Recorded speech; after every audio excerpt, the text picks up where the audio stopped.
Galera, veja que legal esse vídeo de uma colega minha, nutricionista, né? Na real, duas colegas de profissão, e elas trazem aí o uso da mostarda durante uma cãibra em uma atividade. Eu quero trazer aqui com vocês alguns adendos que podem ser bem interessantes, trazendo um pouquinho de evidências também.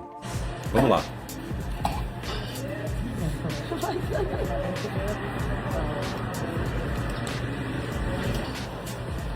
Ó, a gente pode ver que ela consumiu essa mostarda. Isso porque, quando a gente pensa em esportes de forma geral, quando a gente fala em cãibras, a gente está falando daquela contração que está acontecendo de forma involuntária, ou seja, o indivíduo ele não está contraindo aquele músculo por si só, entendeu?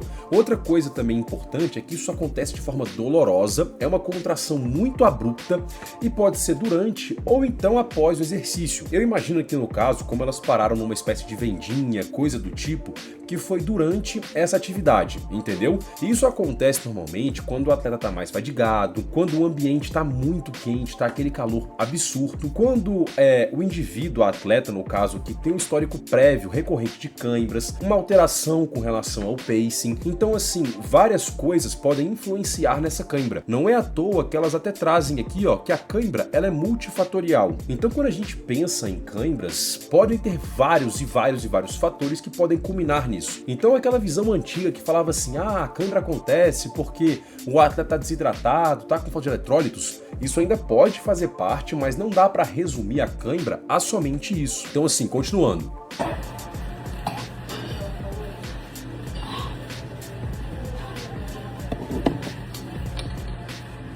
Passou. Aí que legal. Vocês percebem nesse caso então que ela consumiu a mostarda e ela falou, cara, passou.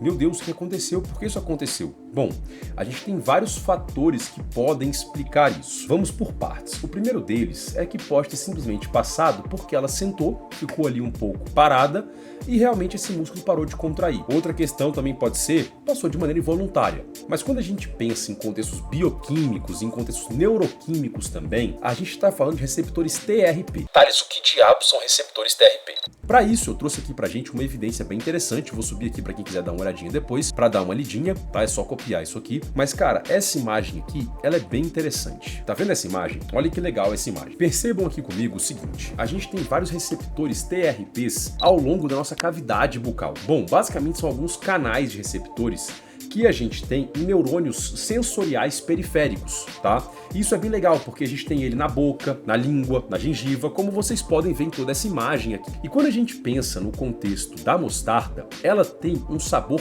pungente. Thales, o que diabos é sabor pungente? Eu nunca ouvi falar nisso. Bom, os sabores clássicos que você conhecemos ao longo da nossa vida como um todo, é o doce, o salgado, o ácido, o umami e amargo. Quando a gente pensa nesse sabor pungente, é basicamente aquele sabor de queimação que a gente encontra na pimenta, no wasabi, no gengibre, por exemplo. E no caso da mostarda, ela vai ativar esses receptores que a gente está vendo ali, que são os TRPA1, tá? A pimenta, por exemplo, a capsaicina, ela ativa receptores TRPV1. Então, nesse caso, quando a gente ativa esse receptor TRPA1, a gente meio que desloca esse aspecto sensorial para esses neurônios bucais, o que poderia desviar essa dor por parte da panturrilha. Para deixar um pouco mais claro, eu peguei esse trabalhinho aqui para mostrar para vocês. Tá vendo nesse caso que esse motoneurônio tá ativando esse músculo? Meio que você não consegue trazer um feedback negativo para esse músculo parar de ser contraído. Então ele fica ali constantemente sendo contraído. Sei lá, contrai o bíceps. Só que eu tenho uma cãibra aqui no bíceps. É como se meu bíceps estivesse constantemente sendo contraído o tempo inteiro. Só que aí eu coloco nesse caso, por exemplo, a mostarda na minha cavidade bucal. Eu mudo esse aspecto sensorial associado com aqueles canais de TRPA1 e por consequência isso reduz essa excitabilidade desse neurônio aqui de maneira específica. A hipótese seria o seguinte, eu tenho um estímulo oral tão forte que vai ativar essas fibras sensoriais na minha boca, na minha faringe como um todo e que vai desencadear um reflexo neural que nesse caso vai reduzir essa hiperexcitabilidade motora por parte desse neurônio motor, o que então reduziria essa cãibra. E o mais legal disso tudo é que a gente tem alguns trabalhos investigando nesse sentido, mas muitas pessoas podem falar assim, Thales, mas isso não aconteceu porque a mostarda tem sódio, coisa do tipo? Na realidade não. Então, quando a gente pega, por exemplo, esse trabalho aqui, eles vão estar comparando, nesse caso, esse uso desses reflexos inibitórios com relação a esse consumo de suco de picles, igual vocês estão vendo aqui. E o legal desse trabalho é que eles viram que o seguinte, apesar de não ter uma mudança muito significativa nessa questão da cãibra em si, eles viram que a cãibra, o suco de picles, conseguiu reduzir a cãibra em cerca de 49 segundos com relação à duração, quando comparado com a água. Ou seja, ao que parece, o suco de picles, que também teria uma ação semelhante à mostarda, conseguiria reduzir essa cãibra quando comparado com a água. Mas muitas pessoas falam assim, isso não foi por conta dos eletrólitos? Na realidade não. Quando a gente pega nesse caso para analisar esse outro trabalho aqui um pouco mais antigo, de 2014, eles viram nesse caso que não houve uma alteração nesse balanço hidroeletrolítico ao consumir a mostarda ou então o suco de picles, mostrando então que esse efeito mais rápido, igual a gente viu aqui, com relação ao suco de picles, é realmente por conta da ativação desses receptores a nível bucal, a nível de orofaringe. Mas um ponto importante é o seguinte, a gente não pode falar necessariamente que a mostarda vai resolver completamente qualquer cãibra associada, nesse caso, com o endurance e coisa do tipo. Por quê? A gente tem esses mecanismos ligados com esses receptores de TRPA1, TRPV, com a pimenta, por exemplo. Só que assim, um ponto importante é que esses trabalhos estudam a cãibra por meio de indução elétrica, entende? Não é uma cãibra real numa situação de prova e etc. Então assim, meio que reduz essa validade ecológica que a gente fala, porque tem uma diferença bem grande quando a gente fala numa cãibra induzida num laboratório, num ambiente controlado, e uma cãibra que aconteceu, por exemplo, em um atleta no meio de uma prova com diversas questões. Outro ponto também, que a gente não pode afirmar que é a mostarda que vai melhorar em todo mundo isso, é porque a mostarda não é padronizada, a gente não tem a quantidade específica, certinha, bonitinha ali, de compostos, no caso, por exemplo, o ácido acético, que vai estar ativando esses receptores TRPA1, entendeu?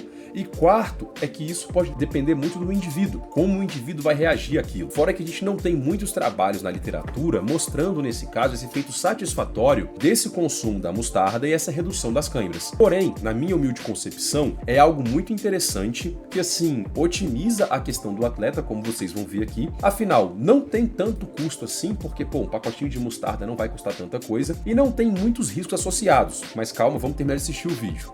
Tá brincando? Caraca, aqui. Você é meu case de sucesso. Aqui. Falando, viu? É um spa. Caraca, uma bate aqui. Ainda bem que deu cãibra lá, mas... Tá vendo que legal? Elas ficaram muito felizes com relação a isso, mostrando nesse caso, por exemplo, é uma estratégia ali simples, é uma estratégia ali tranquila e que não vai trazer, nesse caso, tanto prejuízo para o atleta. Thales, mas não tem nenhum prejuízo, não tem nada que pode acontecer e etc. Sim, a gente tem, esses prejuízos eles podem existir, mas é claro, quando a gente pensa nesse contexto, não são prejuízos muito grandes. Isso porque a mostarda e o suco de picles, eles podem causar um desconforto gastrointestinal em alguns indivíduos que são mais suscetíveis a isso. Por exemplo, aquele cara que tem refluxo, aquele cara que tem náusea. Mas em algumas pessoas, você tomar esse suco de picles, essa mostarda, você pode piorar um pouquinho dessa sede, você pode causar uma ardência que as pessoas não gostam muito. Por exemplo, eu mesmo odeio pimenta, então talvez não é uma estratégia que eu utilizaria nesse caso. Entende?